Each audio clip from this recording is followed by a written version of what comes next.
ओम श्री गुरुभ्यो नमः। हरि ओम।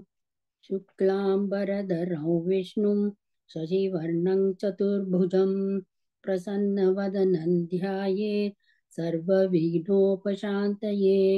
गुरुर्ब्रह्मा गुरुर्विष्णुः गुरुर्देवो महेश्वरः गुरुः साक्षात् परब्रह्म तस्मै श्रीगुरवे नमः।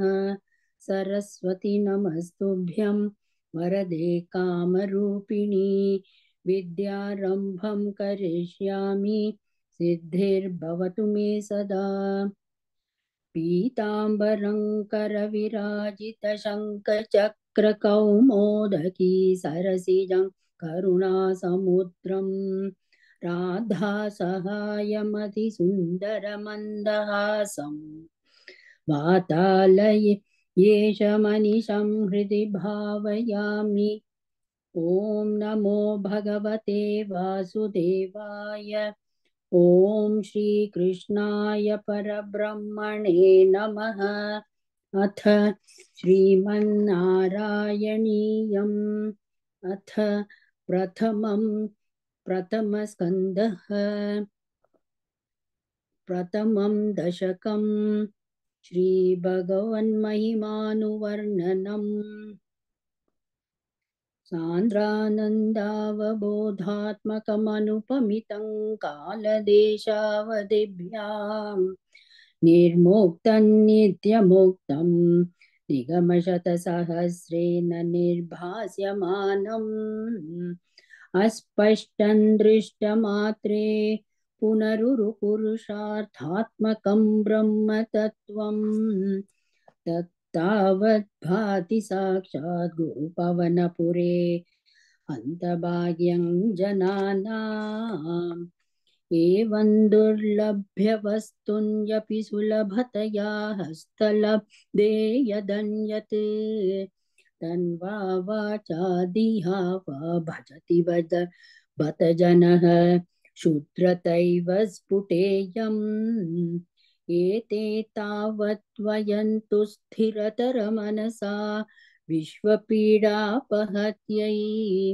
निःशेषात्मानमेनं गुरुपवनपुराधीशमेवाश्रयामः।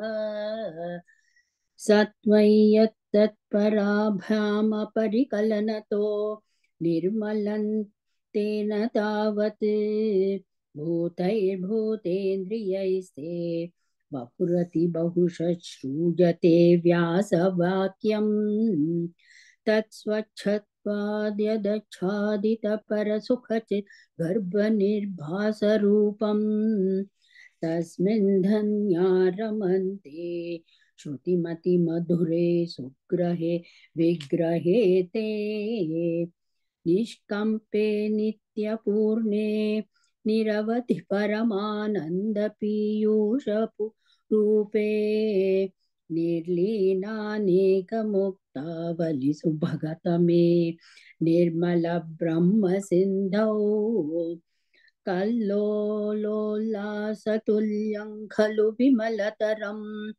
सत्त्वमाहुस्तदात्मा कस्मानो निष्कलस्त्वं सकल इति वचस्त्वत्कलास्वेव भूमन्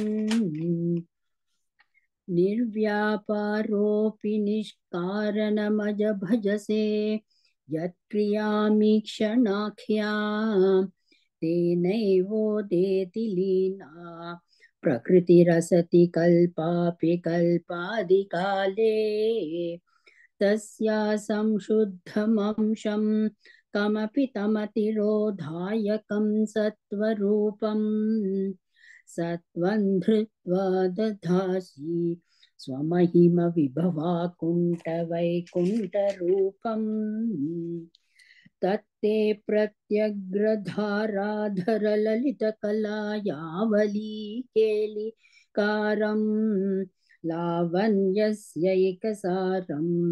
सुकृतिजनदृशां पूर्णपुण्यावतारम् लक्ष्मीनिःशङ्कलीलानिलयनममृतस्यन्दसन्दोहमन्तः सिञ्चत् सञ्चिन्तकानां वपुरनुकलये मारुतागारनाथ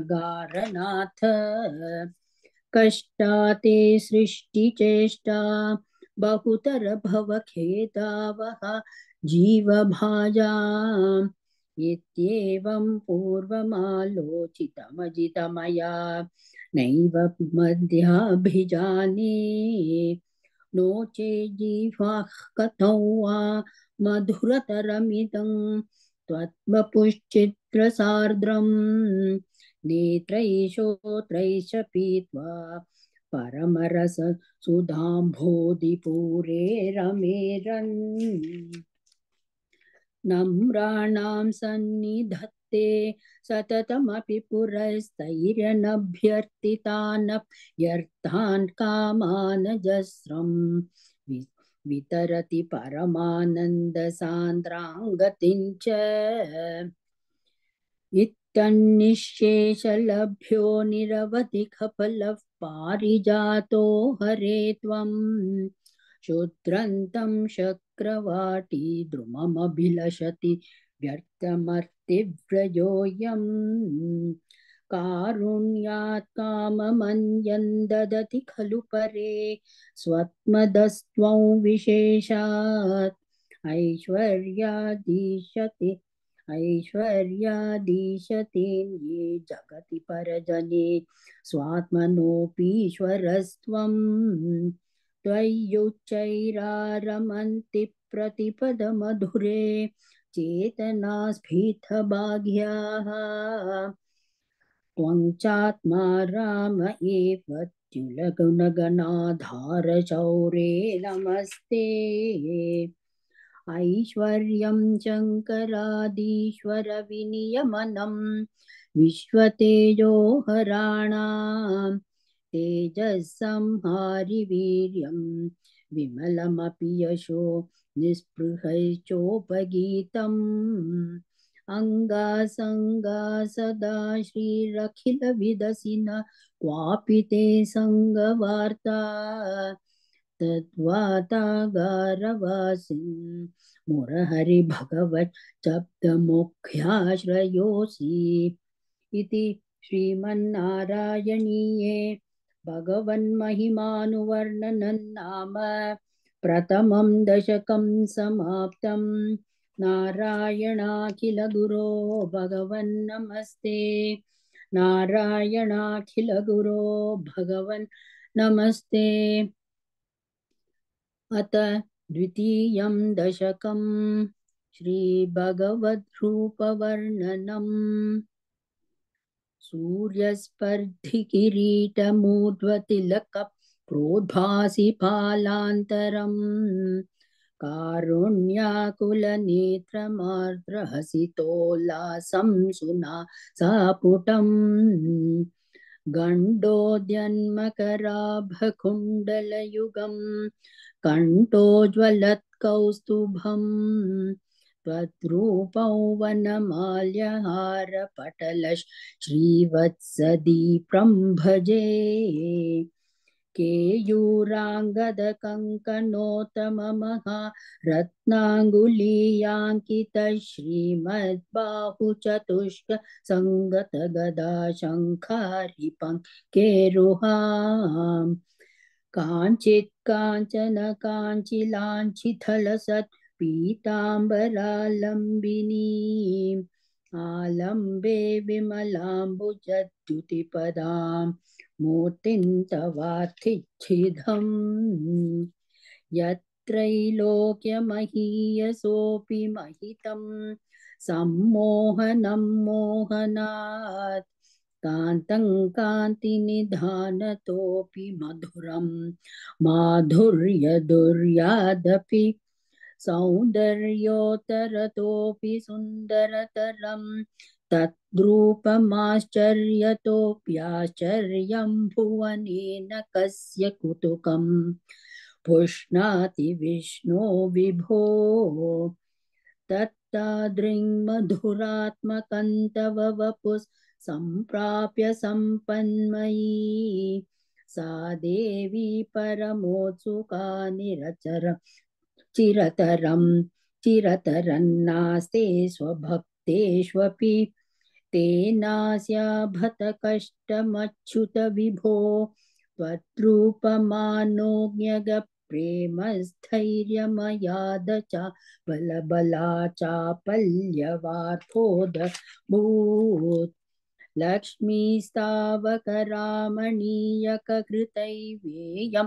परेष्वस्तिरेत्यस्मिन्नन्यदपि प्रमाणमधुना वक्ष्यामि लक्ष्मीपते ये त्वध्यानगुणानुकीर्तन रसासक्ता हि भक्ता जनाः तेष्वेषा वसति स्थिरैव दयितं प्रस्तावदत्तादरा एवं भूतमनोज्ञतान वसुधा निष्यन्दसन्दोहनम् त्वद्रूपं परचिद्रसायनमयं चेतोहरं शृण्वताम् सद्यः प्रेरयते मतिं मदयते रोमाञ्चयत्यङ्गकं व्यासिञ्चत्यपि शीतबाष्पिविसरैरानन्दमूर्च्छोद्भवैः एवं भूततया हि भक्त्यभिहितो योगस्य योगत्वयात् कर्मज्ञानमयात्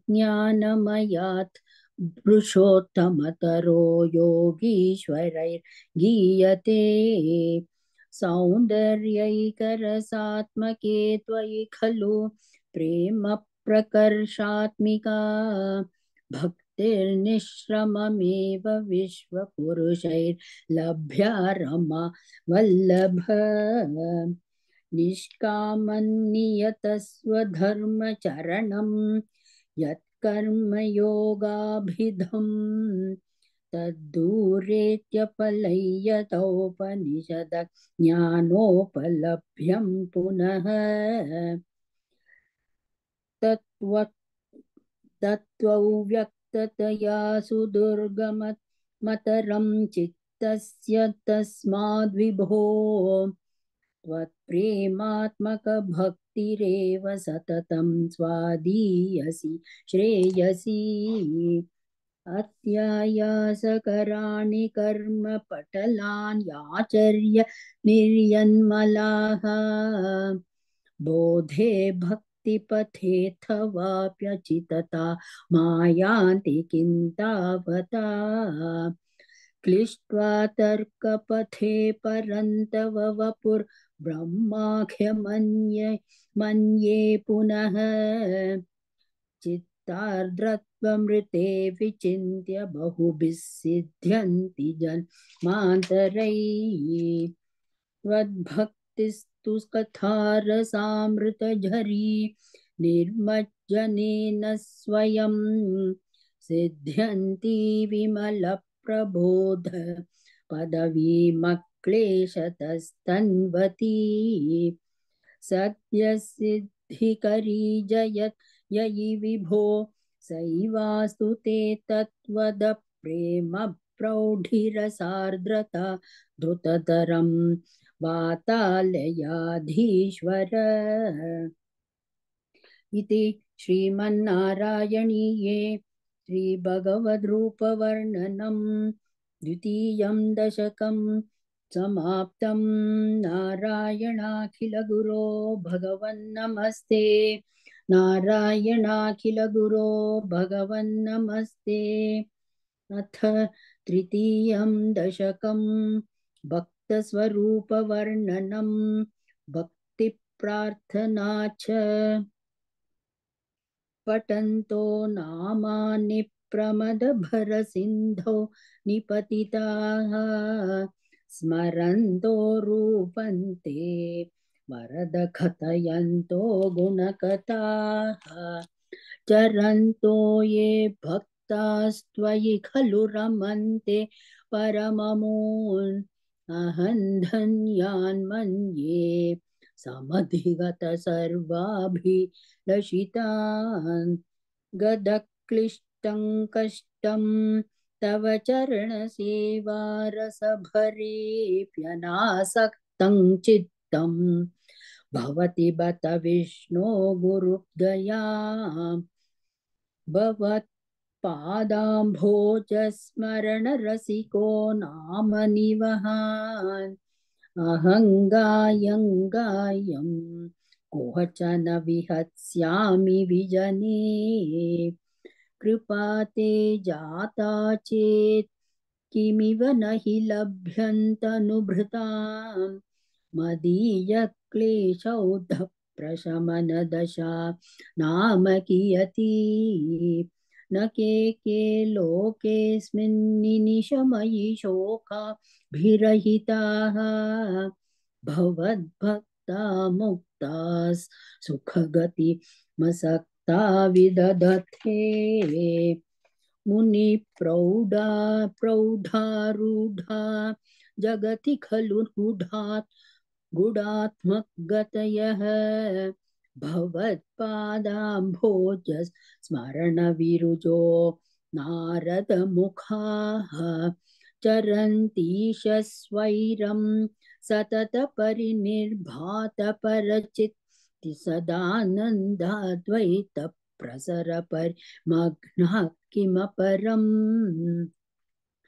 भवद्भक्तिस्फीता भवतु मम सैव प्रशमयेत् अशेषक्लेशौघं न खलु हृदि सन्देहकनिका न चेत् व्यासस्योक्तिस्तव च वचः भवेन्मिथ्यारत्या पुरुषवचन प्रायमखिलम् भवद्भक्तिस्तावत् प्रमुखमधुरा त्वद्गुणरसात् किमप्यारूढा चेत् अखिल परितापप्रशमनी पुनश्चान्ते स्वान्ते विमलपरिबोधोदयमिलन् महानन्दाद्वैतं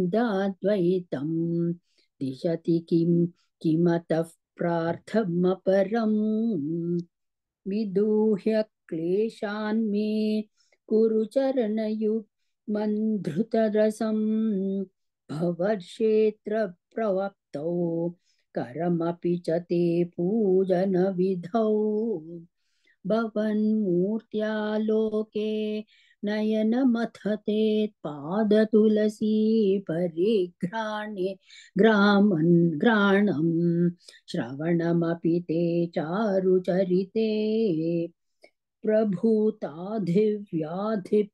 प्रसभचलिते मामकहृदि त्वदीयन्तद्रूपं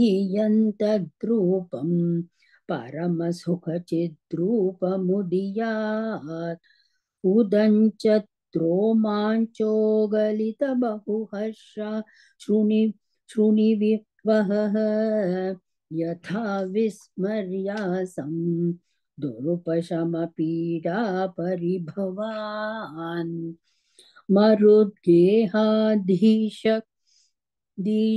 त्वयि खलु पराञ्चोऽपि सुखिनः भवत्स्नेही सोऽहं सुबहु परितप्ये च किमिदम् अकीर्तिस्ते मा भूद्वरद गलभारं प्रशमयन् भवद्भक्तोत्तंसं झटिति कुरु मां सदमन किमुक्तैर्भूयोभिस्तव हि करुणा यावदुदीयादहं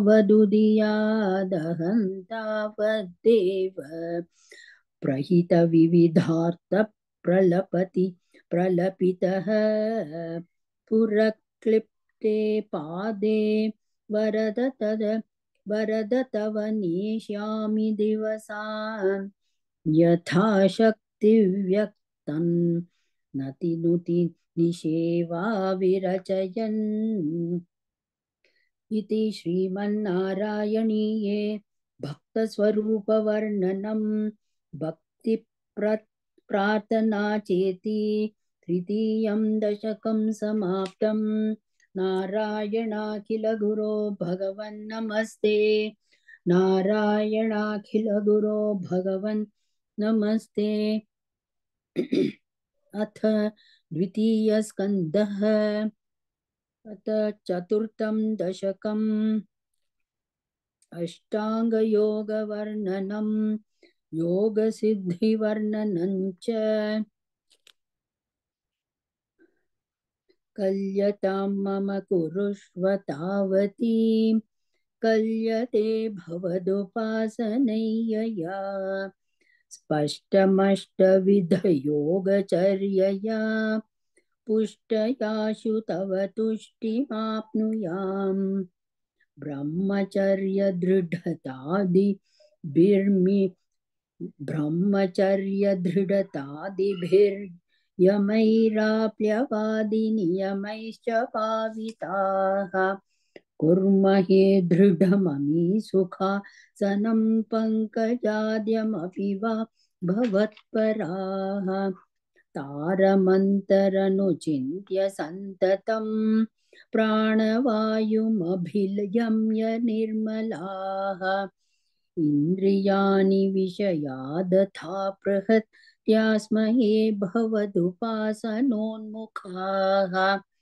अस्फुटे वपुषि ते प्रयत्नतः धारयेम धिषणां मुहुर्मुहुः। तेन भक्तिरसमन्तराद्रताम् उद्वहेम भवदङ्घ्रिचिन्तकाः। विस्फुटावयवभेदसुन्दरं त्वद्वपुः सुचिरशीलनावशात्। आश्रमं मनसि चिन्तयामहे ध्यानयोगनिरतास्त्वदाश्रयाः। ध्यायतां सकलमूर्तिमीदृशीम् उन्मिषन्मधुरताहृतात्मनाम्। सान्द्रमोदरसरूपमान्तरं ब्रह्मरूपमयि तेव भासते। तत्समास्वदनरूपिणीं स्थितिं त्वत्समाधिमयि विश्वनायक।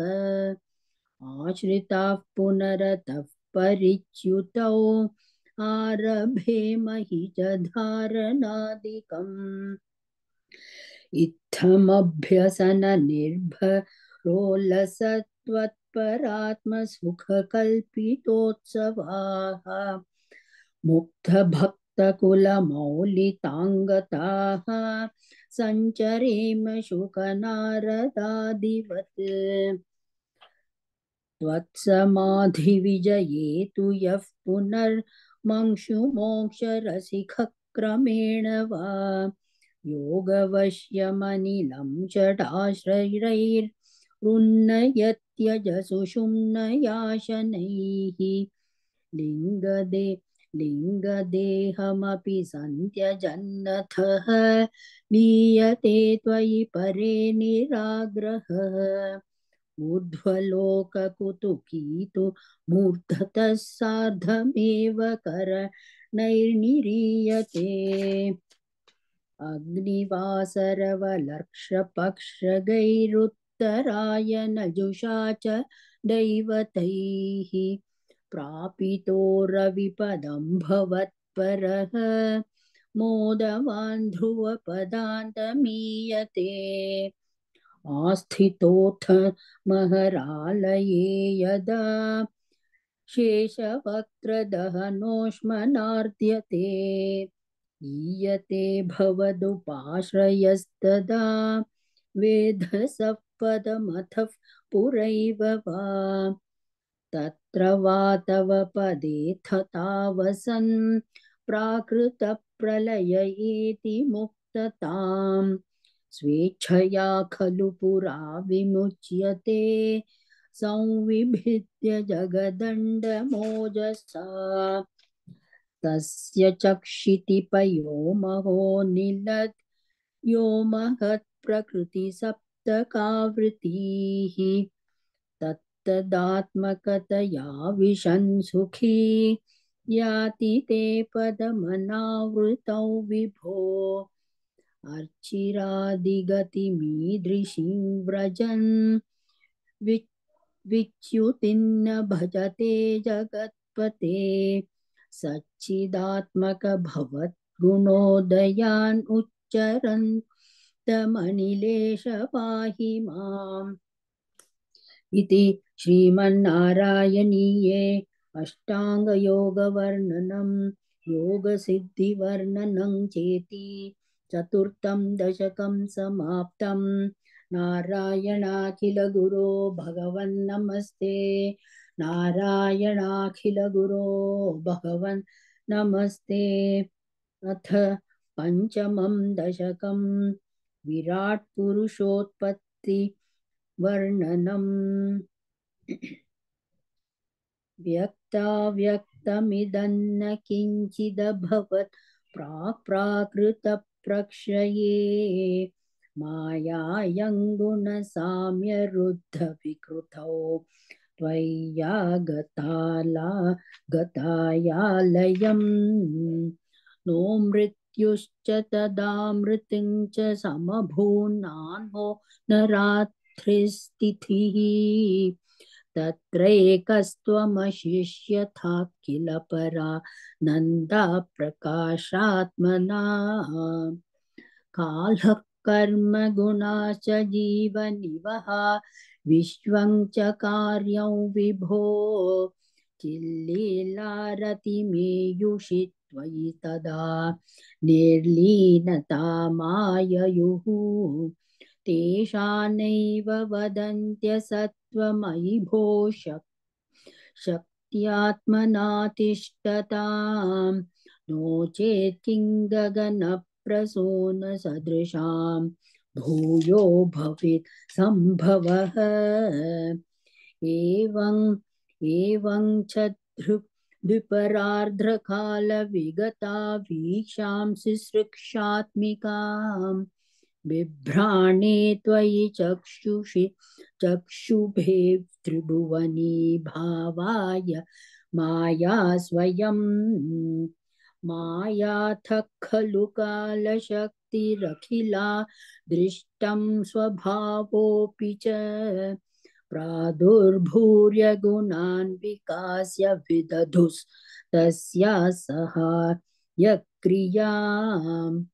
माया सन्निहितो प्रविष्ट वपुषा साक्षीति गीतो भवान् भेदैस्तां प्रतिबिम्बतो विविशिवान् जीवोऽपि नैवापरः कालादिप्रतिबोधिताथ भवता संचोदिता च स्वयं माया सा खलु बुद्धि तत्त्वमसृजत् योऽसौ मानुच्यते तत्रासौ त्रिगुणात्मकोऽपि च महान् सत्त्वप्रधानः स्वयं जीवेऽस्मिन् खलु निर्विकल्पमहमित्युद्बोधनिष्पादकः चक्रेऽस्मिन् सविकल्पबोधकमहं तत्त्वं महान् खल्वसौ सम्पुष्टं त्रिगुणैस्तमोदित बहुलं विष्णो भवत् प्रेरणात् सोऽहं च त्रिगुणक्रमात्रिविधतात्मासाद्य वैकारिकः भूयस्तैजसतामसाविति भवन् नान्येन सत्त्वात्मना देवानिन्द्रियमानिनो कृतदिशा वातार्कपाश्यश्विनो विनः वह्नीन्द्रार्च्युतमित्रकान् विदुविधिः श्रीरुद्रशारीरकान् भूमन्मानसबुद्ध्यहङ्कृतिमिलच्चित्ताख्य वृत्यन्वितं वितं तच्चान्तःकरण कर्णौ विभो तव बलात् सत्त्वांश एवासृजत् जातस्तैजसतो दशेन्द्रियगणस्तत्तामसांशात् पुनः तन्मात्रन्नभसो मरुत्पुरपते शब्दो जनित्वद्बलात् शब्दाद्वोमततः ससर्जित विभो स्पर्शन्ततो मारुतम् तस्माद्रूपमतो महोत च रसं तोयं च गन्धं महीम् एवं माधव पूर्वकलनाद्याद्यधर्मान्वितम् भूतग्राममिमं त्वमेव भगवन् प्राकाशयस्तामसात् एते भूतगणास्तदेन्द्रियगणा देवाश्च जाताः पृथक् नो शेखुर्भुवनाण्डनिर्मितिविधौ देवैरमीभिस्तदा त्वौ नानाविधसूक्तिभिर्नुतगुणस्तत्त्वान्यमून्याविशन् चेष्टाशक्तिमुदीर्यतानि घटयन् हैरण्यमण्डौ व्यधाः अण्डन्तत् खलु पूर्वसृष्टसलिले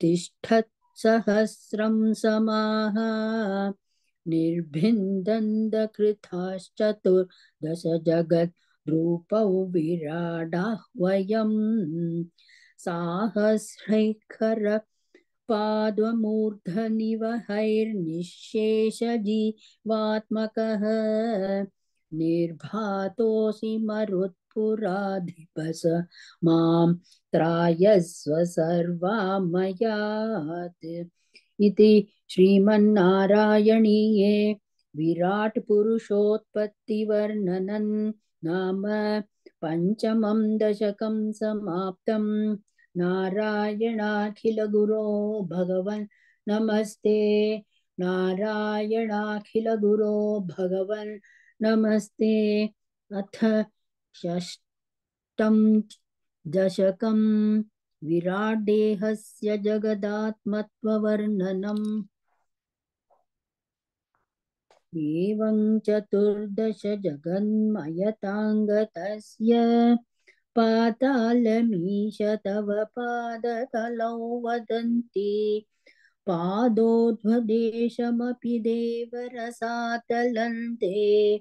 गुल्पद्वयं खलु महातलमद्भुतात्मन् जङ्घे तलातलमथो सुतलं च जानो किञ्चोरुभागयुगलौ वितलातले द्वे शोणीतलं जघनमम्बर मङ्गनाभिः वक्षश्च शक्रनिलयस्तव चक्रपाणे ग्रीवामहस्तव मुखं च जनस्तपस्तु भालं शिरस्तव समस्तमयस्य सत्यम् एवं जगन्मयतनो जगदाश्रितैरप्यन्यैर्निबद्धवपुषे भगवन्नमस्ते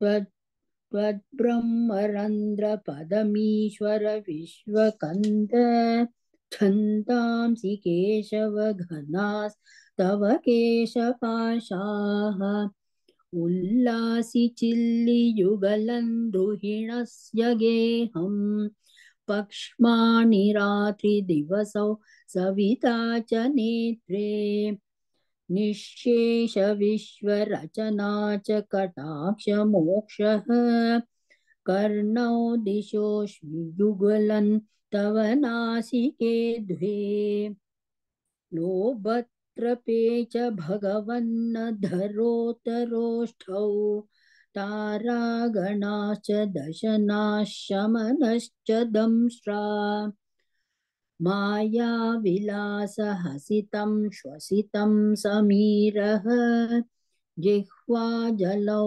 वचनमीशकुन्तपङ्क्तिः सिद्धार्धयस्वरगणा मुखरन्ध्रमग्निः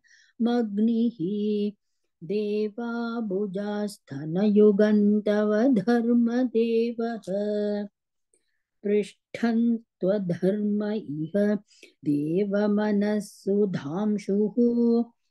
अव्यक्तमेव हृदयाम्बुजमम्बुजाक्ष कुक्षिः समुद्रनिवहावसनन्तु सन्ध्ये क्षेपः प्रजापतिरसौ वृषभौ न चित्मित्रः श्रोणीस्थलं मृगगणाः पदयोर्नखास्ते हस्त्युष्ट्रसैन्धवमुखागमनन्तु कालः विप्रादिवर्णभवनौ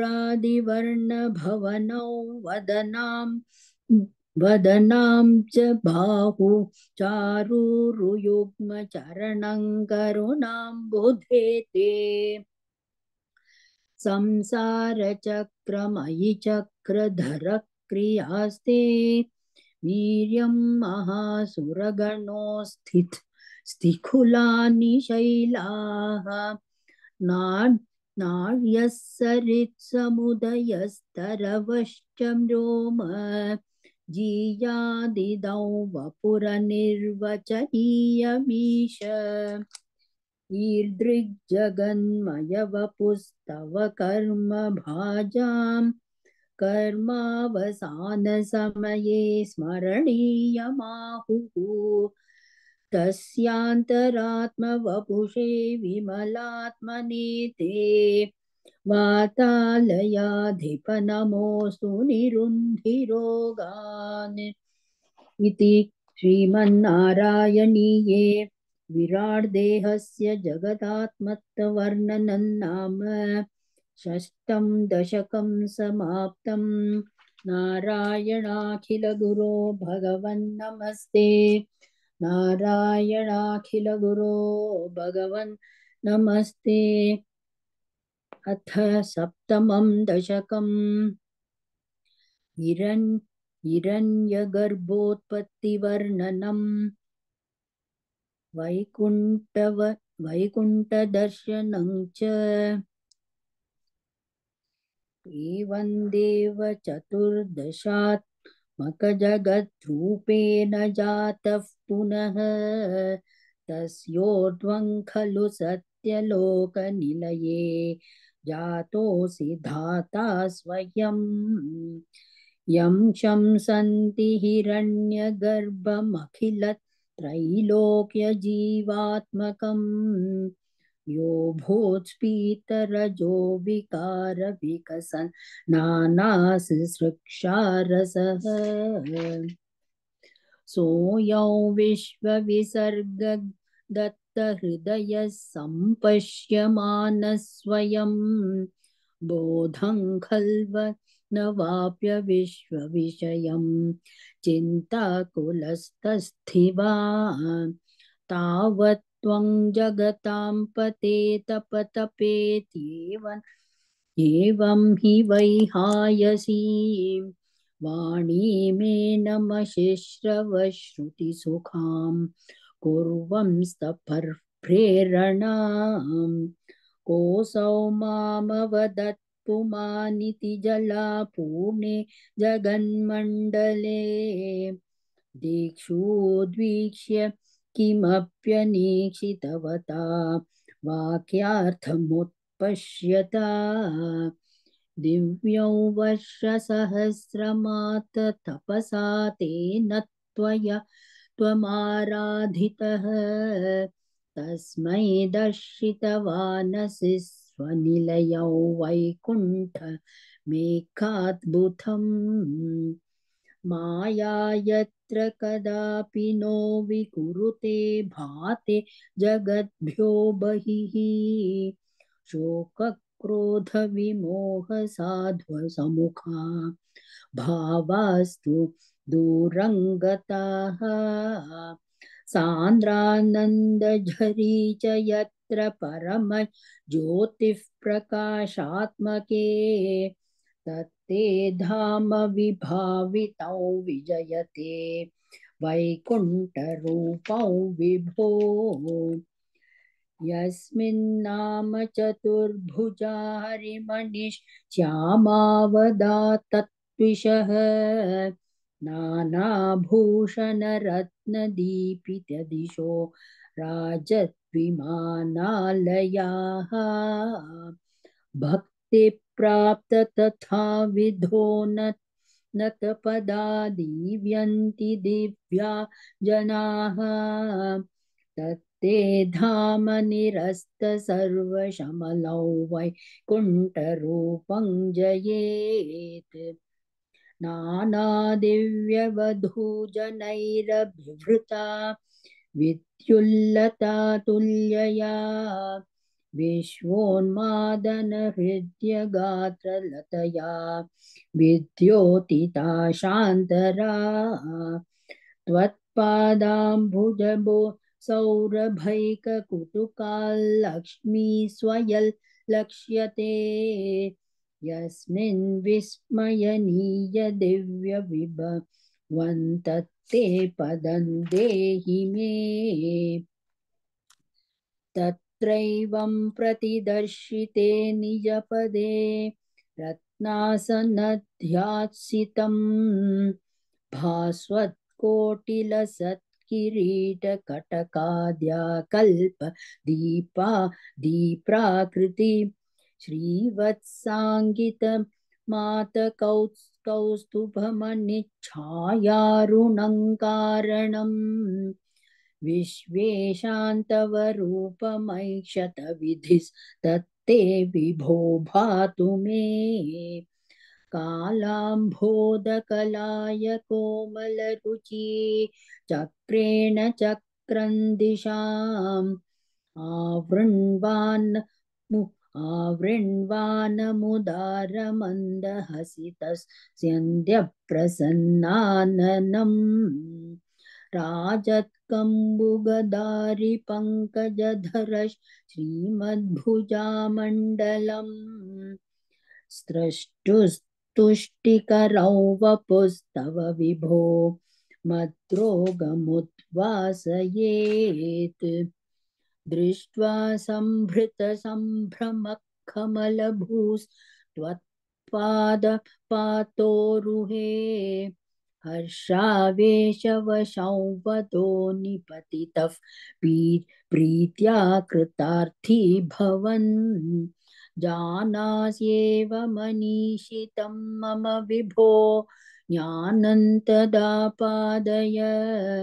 द्वैताद्वैत भवत्स्वरूप परमित याचष्टतं त्वां भजे आताम्रे चरणे विनम्रमथतं हस्तेन हस्ते स्पृशन् बोधस्ते भविता न सर्गविधिभिर्बन्धोऽपि सञ्जायते इत्याभाषगिरं प्रतोष नितरान् तच्चित्तगूढस्वयं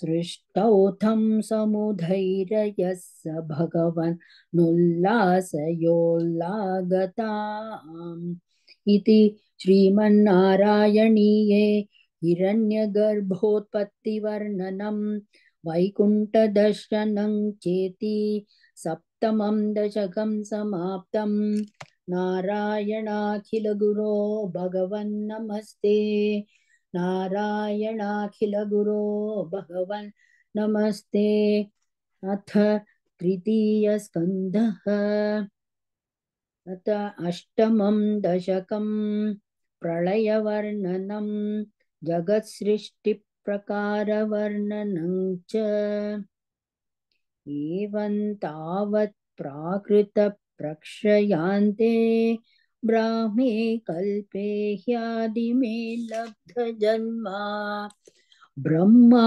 भूयस्त्वत्त एवाप्यवेदान् सृष्टिं च चक्रे पूर्वकल्पोपमानाम् सोऽयं चतुर्युगसहस्रमितान्यहानि तावन्मिता च रजनीर्बहुशो निनाय निर्द्रात्यसौ त्वयि निलीय समं स्वसृष्टैः नैमित्तिकप्रलयमाहुरतोऽस्य रात्रिम् अस्मादृशां पुनरहर्मुखकृत्यतुल्यां सृष्टिं करोत्यनुदिनं स भवत्प्रसादात् प्राग्ब्राह्मकल्पजनुषां च परायुषान्तो सुप्तप्रबोधनसमास्ति तदापि सृष्टिः पञ्चाशदब्दमधुना स्ववयोर्धरूपम् एकं परार्धमतिवृत्य हि वर्तते सौ तत्रान्त्यरात्रिजनितान् कथयामि भूमन् पश्चादिनावतरणे च भवद्विलासान् दीनावसानेऽथ सरोजयोनिः सुषुप्तिकामस्त्वयि सन्निलिल्ये जगन्ति च त्वज्जठरं समीयुः तदेदमे कार्णवमास विश्वम् तवैव वेशे फणिराजिशेषे जलैकशेषे भुवने स्मशेषे आनन्दसान्द्रानुभवस्वरूपः स्वयोगनिद्रा परिमुद्रितात्मा कालाख्यशक्तिं प्रलयावसाने प्रबोधयेत्यादिशता किलादौ त्वया प्रसुप्तं परिसुप्तशक्तिव्रजेन तत्राखिलजीवधाम्ना चतुर्युगाणां च सहस्रमेवं त्वयि प्रसुप्ते पुनरद्वितीये कालाख्यशक्तिः प्रथमप्रबुद्धा प्राबोधयत्वां किल विश्वनाथ विबुध्य च त्वं जलगर्भशायिन् विलोक्य लोकानखिलान् प्रलीनान् तेष्वेव सूक्ष्मात्मतया निजान्त्यस्थितेषु विश्वेषु ददाथ दृष्टिम् ततस्त्वदीयादयिनाभिरन्ध्रात् उदञ्चितं किञ्चन दिव्यपद्मम् निलीननिःशेषपदार्थमाला संक्षेपरूपं मुकुलायमानम् तदेतदम्भोरुहकुड्मलन्ते कलेबरातोयपथे प्ररूढम् बहिर्निरीतं परितस्फुरद्भिः स्वधामभिर्ध्वान्तमलन्यकृन्तत् सम्पुल्लपत्रे नितरां विचित्रे तस्मिन् भवद्वीर्यधृते सरोजे सपद्मजन्मा विधिराविरासीत् स्वयं प्रबुद्धाखिल वेदराशिः अस्मिन् परात्मन्ननुपाद्मकल्पे त्वमित्थमुत्थापितपद्मयोनिः अनन्तभौमामरोगराशिं निरुन्धिवातालयवास विष्णो इति श्रीमन्नारायणीये प्रलयवर्णनं जगत्सृष्टिप्रकारवर्णनं चेति अष्टमं दशकं समाप्तं नारायणाखिलगुरो भगवन्नमस्ते नारायणाखिलगुरो भगवन् नमस्ते अथ नवमं दशकं जगत्सृष्टिवर्णनम्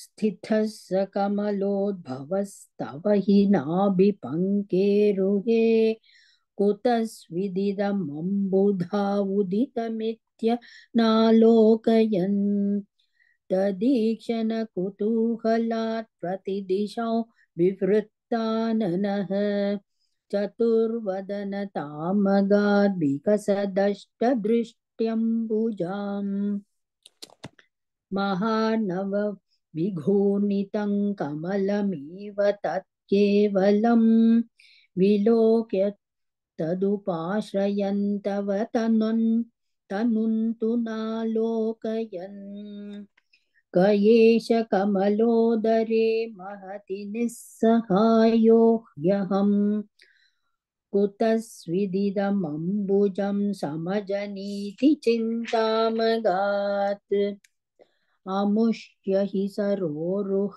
किमपि कारणं सम्भवेत् इति स्म कृतिनिश्चयः स खलु नालरन्ध्राद्वना स्वयोगबलविद्यया समवरूढवान् प्रौढधीः त्वदीयमतिमोहनं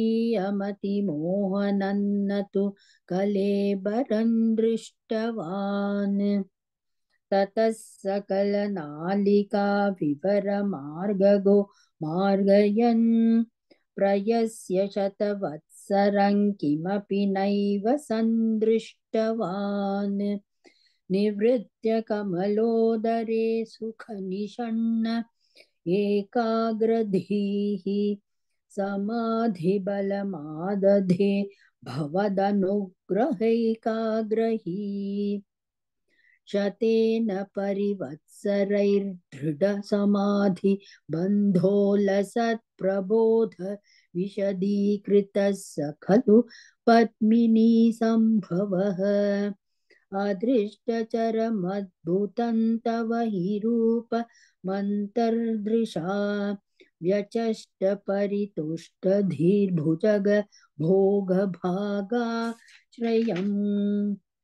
किरीटमकुटोलसत्कटकहारकेयूरयुङ्मणिस्फुरितमेखलं सुपरिवीतपीताम्बरम् कलाय कुसुमप्रभं गलतलोलसत्कौस्तुभं वपुस्तदयि भावये कमलजन्मने दर्शितम् श्रुतिप्रकरदर्शितप्रचुरवैभव श्रीपते हरे जय जय प्रभो पदमुपैषि दिष्ट्या दृशोः कुरुष्व धियमाशु मे भवनुनिर्मितौ कर्मठाम् इति द्रुहिणवर्णित स्वगुणबंहिमा पाहि माम् लभस्व भुवनत्रयी रचनदक्षतामक्षताम् गृहाणमदनुग्रहं कुरु तपश्च भूयो विधे भवत्वखिलसाधनी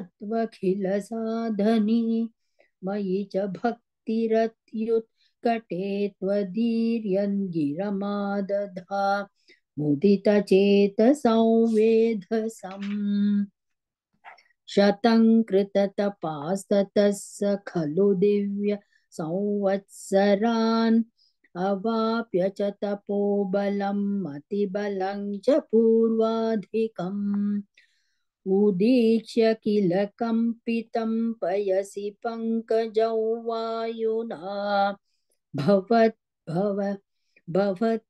भवद्बलविजृम्भितः पवनपाथसी पीतवान् तवैव कृपया पुनः सरसिजेन तेनैव सह प्रकल्प्य भुवनत्रयीं प्रववृते प्रजानिर्मितौ तथाविध कृपाभरो गुरुमरुत्पुराधीश्वर त्वमाशु परिपाहि मां गुरुदयोक्षितैरीक्षितैः इति श्रीमन्नारायणीये जगत्सृष्टिवर्णनं नाम नवमं दशकं समाप्तं। नारायणाखिलगुरो भगवन् नमस्ते। नारायणाखिलगुरो भगवन् नमस्ते। अथ दशमं दशकं सृष्टिवैविध्यवर्णनम्। वैकुण्ठवर्धितबलोऽथ भवत्प्रसादात् अम्भोजयो निरसृजत् किल जीवदेहान्। स्थास्नूनि भूरुहमयानि तथा तिरश्चां जातिं मनुष्यनिवहा नपि देवभेदान्।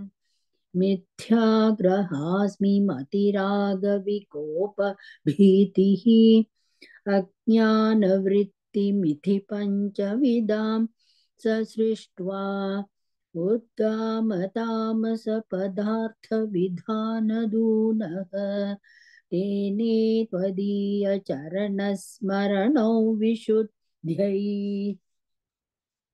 तावत् ससर्ज मनसा सनकं सनन्दं भूयः सनातनमुनिं च सनत्कुमारम्।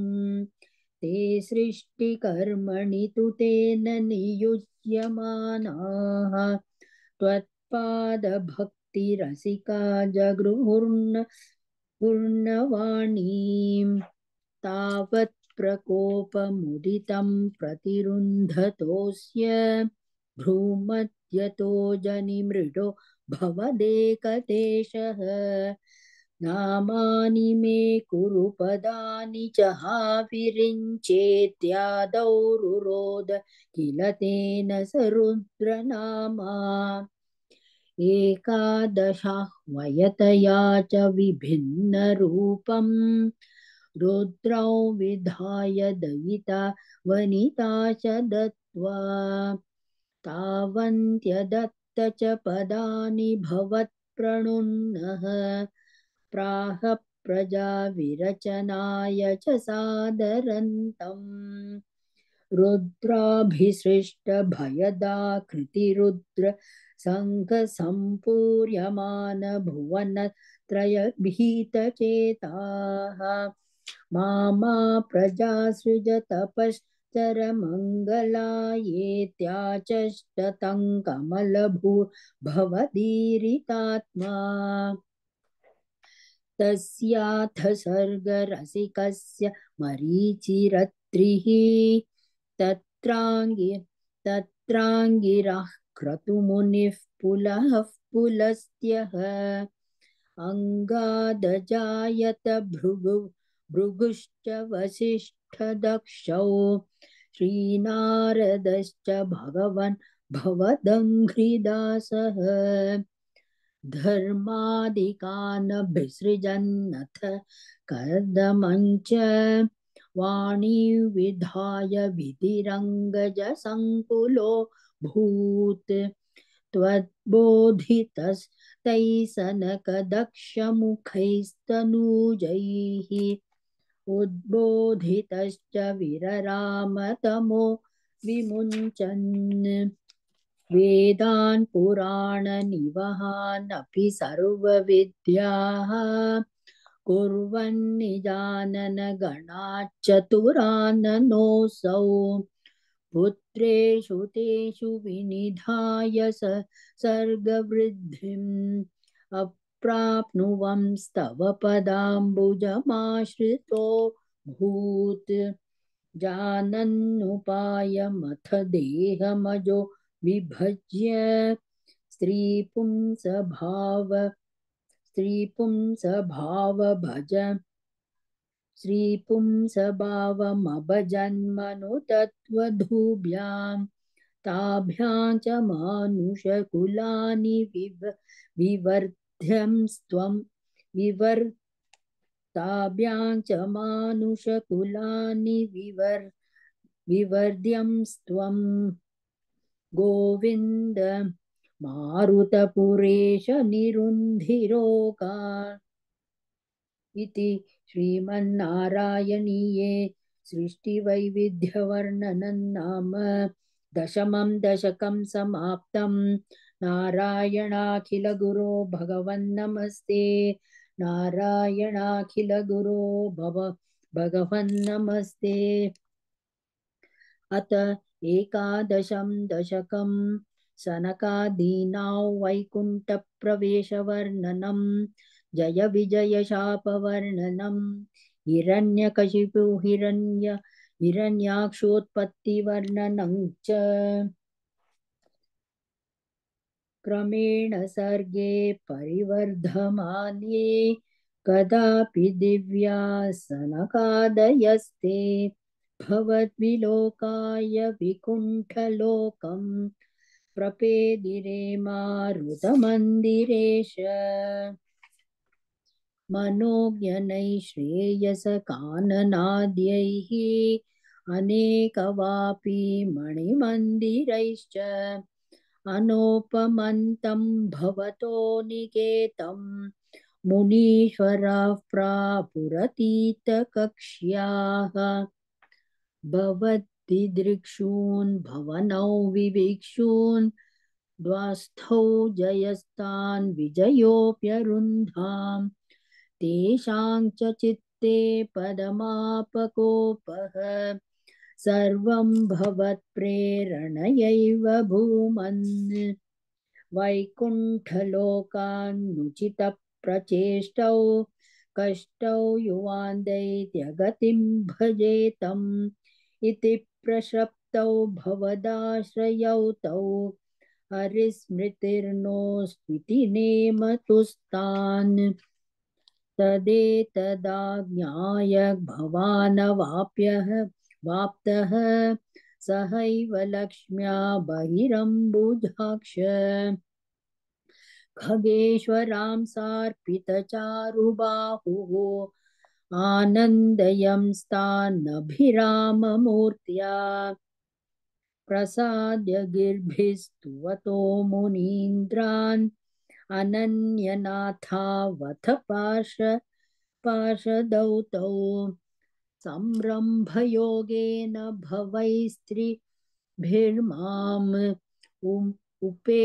उपेतमित्यात्कृतन्यगादीः त्वदीयभृत्यावथ काश्यपातौ सुरारिवीरा उदितौ द्वौ सन्ध्यासमुत्पादनकष्टचेष्टौ यमौ च लोकस्य यमाविवान्यौ हिरण्यपूर्वः खशिपुः किलैकः परो हिरण्याक्ष इति प्रतीतः उभौ भवन्नाथमशेषलोकम् रुषान्यरुन्धान् निजवासनान्धौ तयोर्हिरण्याक्षमासुरेन्द्रः रणाय धावन्ननवाप्तवैरी भवत्प्रियांक्ष्मां सलिले निमज्य चचार गर्वाद्विनदन् गदावान् ततो जलेशात् सदृशं भवन्तं निशम्य बभ्राम गवेशयं स्वाम् भक्तैकदृश्यस्य कृपानिधे त्वं निरुन्धिरोगान् मरुतालयेश इति श्रीमन्नारायणीये सनकादीनां वैकुण्ठप्रवेशवर्णनं जय विजयशापवर्णनं हिरण्यकशिपु हिरण्याक्षोत्पत्तिवर्णनं चेति एकादशं दशकं समाप्तम् नारायणाखिलगुरो भगवन्नमस्ते नारायणाखिलगुरो भगवन्नमस्ते अथ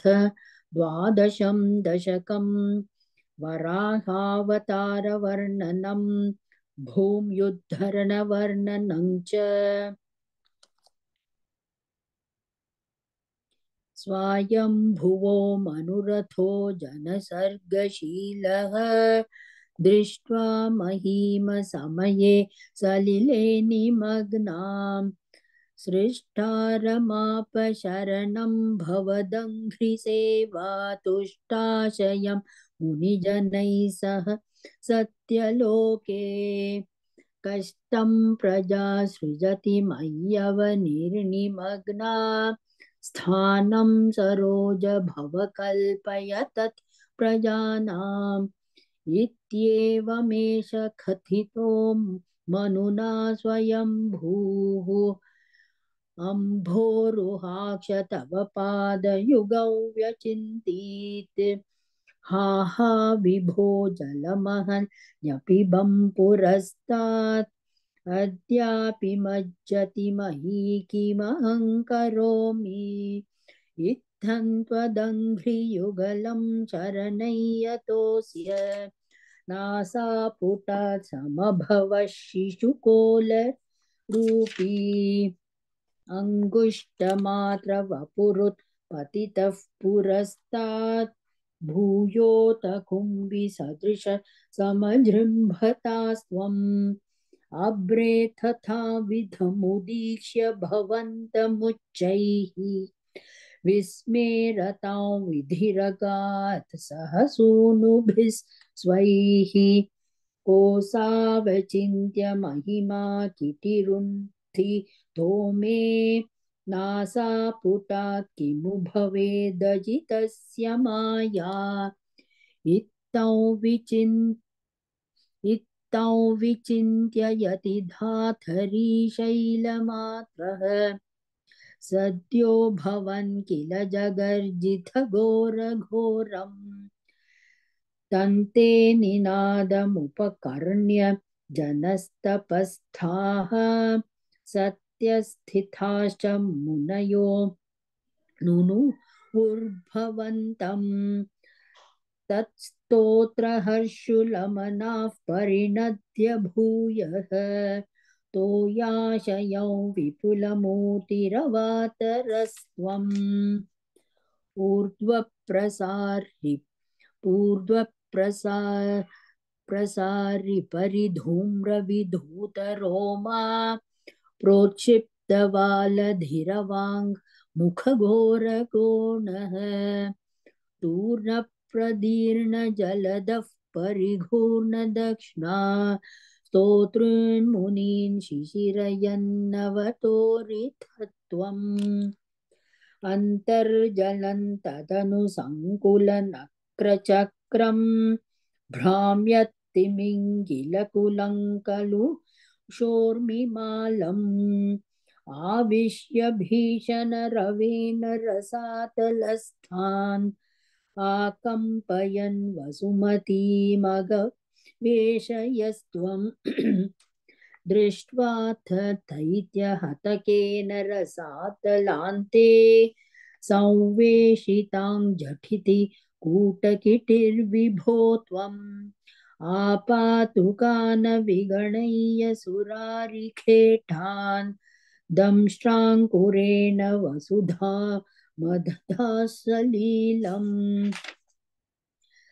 अभ्युद्धरन्नथ दरान् दशनाग्रलग्नमुस्ताङ्कुराङ्कित इवाधिकपीवरात्मा उद्धूतघोरसलिलाज्जलधेरुदञ्चन् क्रीडावराह वपुरीश्वर पाहि रोगात् इति श्रीमन्नारायणीये वराहावतारवर्णनं भूम्युद्धरणवर्णनं चेति द्वादशं दशकं समाप्तं नारायणाखिलगुरो भगवन्नमस्ते नारायणाखिलगुरो भगवन्नमस्ते अथ त्रयोदशं दशकं हिरण्याक्षवधवर्णनम् हिरण्याक्षं तावत् वरदभवदन्वेषणपरं चरन्तौ सावर्ते पयसि निजजङ्घापरिमिते भवद्भक्तो गत्वा कपटपटुधीर्नारदमुनिः शनैरुचे नन्दन् धनुजमपि निन्दं स्तव बलम् समायावि विष्णुर्हरति भवदीयां वसुमती प्रभो कष्टं कष्टं किमिति तेनाभिगदितः नदन् क्वासौ क्वासा विति स मुनिना दर्शितपथः भवन्तं सम्प्रापत् धरणिधर मुद्यन्तमुदकात् अहो आरण्योऽयं मृग इति हसन्तं बहुतरैः दुरुक्तैर्विध्यन्तं दितिसुतमवज्ञाय भगवन् महीन् दृष्ट्वा दंष्ट्राशिरसि चकितां स्वेन महसा पयोधावाधाय प्रसभमुदयुङ्क्तामुद्मृधविधौ गदापाणौ दैत्ये त्वमपि हि गृहीतोन्नतगदः नियुद्धेन क्रीडन् घटघटरवोद्घुष्टवियता रणालोकौत्सुक्यान्मिलति सुरसङ्घे द्रुतममुं निरुन्ध्यासन्ध्यातः प्रथममिति धात्रा जगदिशे गदोन्मर्दे तस्मिंस्तव खलु गदायान् दितिभुवः गदाघातभूमौ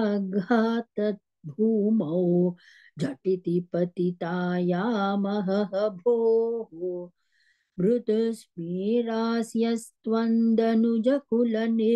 मृतस्मेरास्यस्त्वन्दनुजकुलनिर्मूलनचणं महाचक्रं स्मृत्वा करभुवि दधानो रुरुचिषे ततः शूलङ्कालप्रतिमऋषिदैते विसृजति त्वयि छिन्दत्येन करकलितचक्रप्रहरणात् समारुष्टो मुष्ट्या स खलु वितुदं स्वां समतन्नोत् गलन्माये मायास्त्वयि किल जगन् मोहनकरीः भवच्चक्रज्योतिष्कणलवनिपातेन विधुते ततो मायाचक्रे वितथ घनरोषान्धमनसं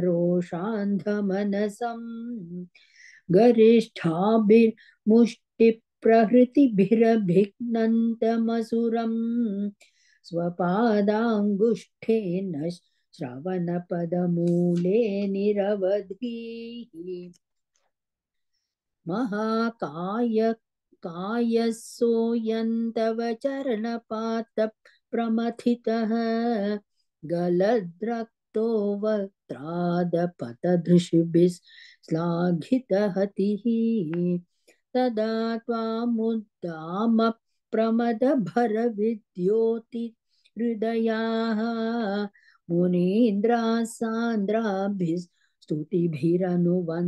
मुनीन्द्रासान्द्राभिस्तुतिभिरनुवन्नध्वरतनुम् त्वचिच्छन्दो रोमस्वपि कुशगणश्चक्षुषि घृतं चतुर्होतारोघ्रौ स्त्रुगतिग्वदने चोदरयिडा ग्रहाजिह्वायान्ते परपुरुषकर्णे च चमसाः विभो सोमो वीरौ विभो सोमो वीर्यौ वरद गलददेशप्युसपसदः मुनीन्द्रैरित्यादिस्तवनमुखरैर्मोदितमनाः महीयस्या मूर्त्या विमलतरकीर्त्या च विलसन् स्वधिष्ण्यं सम्प्राप्तः सुखरसविहारी मधुरिपो निरुन्ध्यारोगं मे सकलमपि वातालयपते इति श्रीमन्नारायणीये हिरण्याक्षवधवर्णनं नाम त्रयोदशं दशकं समाप्तं। नारायणाखिलगुरो भगवन् नमस्ते। नारायणाखिलगुरो भगवन् नमस्ते। अथ चतुर्थं दशकं कपिलोपाख्यानम्। समनुस्मृततावकाङ्घ्रियुग्मः समनुः पङ्कजसम्भवाङ्गजन्मा निजमन्तरमन्तरायहीनं चरितं ते कथयन् सुखं निनाय। समये खलु तत्र कर्दमाख्यः द्रुहिणच्छाय भवस्तदीयवाचा धृतसर्गरसो निसर्गरम्यम् भगवं स्वामयुतं समासिषेवे। गरुडोपरि कालमेघकम्रम् विलसत्केलिसरोजपाणिपद्मम् हसितोल्लसिताननौ विभो त्वम् वपुराविष्कुरुषे स्म कर्दमाय। स्तुवते पुलकावृताय तस्मै मनुपुत्री दयिता न वापि पुत्रीः कपिलं च सुतं स्वमेव पश्चात् स्वगतिं चाप्यनुगृह्य निर्गतो भूः। समनुष्यतरूपया महिष्या गुणवत्या सुतया च देवहूत्या भवदीरितमार् नारदोपदिष्टः समगात् कर्दममागति प्रतीक्षाम्। मनुनोपहृतां च देवहूतिं तरुणीरत्नमवाप्य कर्दमोऽसौ भवदर्चननिर्वृतोऽपि तस्यां दृढशुश्रूषणया ददौ प्रसादम्। स पुनस्त्वदुपासनप्रभावात् दयिता कामकृते कृते विमाने वनिताकुलसङ्कुलो नवात्मा व्यहरद्देव पथेषु देवहूत्या। शतवर्षमथौ व्यतीत्य सोऽयं नवकन्या समवाप्य धन्यरूपाः वनयानसमुद्यतोऽपि कान्ताहितकृत्वज्जनतो हृत वनयानसमुद्यतोऽपि कान्ताहृतकृत्वज्जननोत्सुकोऽन्यवात्सीत् निजभर्तृगिरा भवन्निषेवा निरतायामत देवदेवहूत्यां कपिलस्त्वमजायता जनानां प्रथयिष्यन् परमात्मत्वविद्याम्। वनमेयुषि कर्दमे प्रसन्ने मत सर्वस्वमुपादिशन् जनन्यै कपिलात्मकक्वायुमन्दिरेश त्वरितं त्वं परिपाहि मां गदौघात्। इति श्रीमन्नारायणीये कपिलोपाख्यानं नाम चतुर्दशं दशकं समाप्तम्। नारायणाखिलगुरो भगवन् नमस्ते। नारायणाखिलगुरो भगवन् नमस्ते। अथ पञ्चदशं दशकं कपिलोपदेशः।